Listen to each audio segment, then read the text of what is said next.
मी आले मामाच्या गावाला। लहान असताना नेहमीच दिवाळी आणि उन्हाळ्याच्या सुट्टीत आमचं येणं व्हायचं। सगळी भावंड एकत्र जमून खूप धम्माल मस्ती करायचो।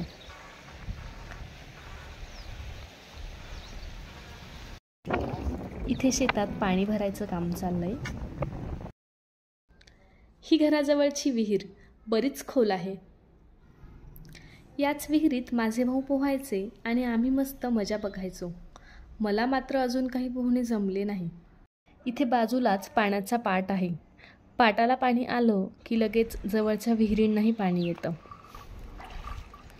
आजोबांनी आंब्याची भरपूर झाडं लावून ठेवली आहे, त्यामुळे उन्हाळ्याच्या सुट्टीत आलं की मज्जाच मज्जा। आता आम्ही चाललोय गाई वासरांना चारा आणायला। चला, तुम्ही पण येताय ना?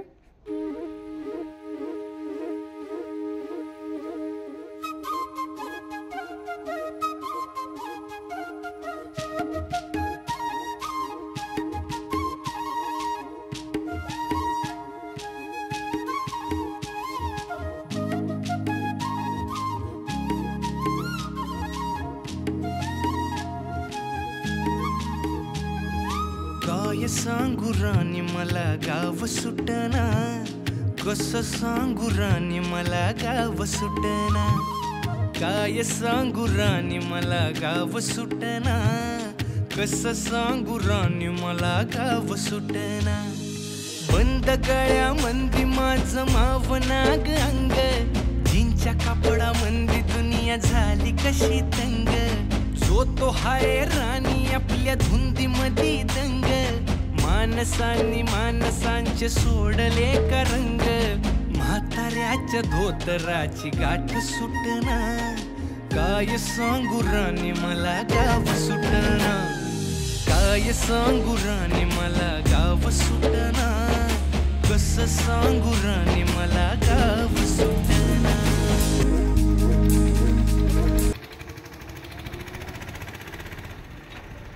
हा चारा घेऊन आता आम्ही घरी चाललोय।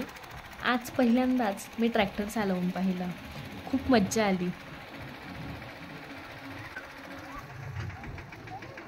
लहान असताना इथे आम्ही लपाछपी खेळायचो। लपायला भरपूर जागा असायच्या, त्यामुळे ज्याच्यावर राज्य असायचा त्याची मोठी पंचायत आणि बाकीच्यांची मस्त मज्जा। असंच एकदा खेळताना बहिणीला ड्रमखाली लपवलं आणि ती सापडेच ना। अशा अनेक गमतीशीर आठवणी आहेत। गाई वासरांसोबत वेळ घालवणं, त्यांना खाऊ घालणं, त्यांना जीव लावणं, यात खरं सुख आहे। या दोघांना काय नाव ठेवायचं नक्की सजेस्ट करा।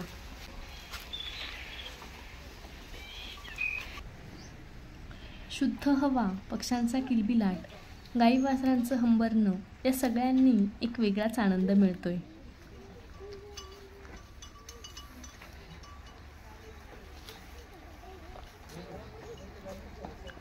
पाच गाई आणि एक म्हैस आहे। यांच्यापासून मिळणारं दूध खूप प्युअर आहे आणि याच दुधाचा कडक चहा आता मी पिणार आहे। कंटेंट आवडत असेल तर चॅनल नक्की सबस्क्राईब करा। पुन्हा भेटूया नेक्स्ट ब्लॉगमध्ये।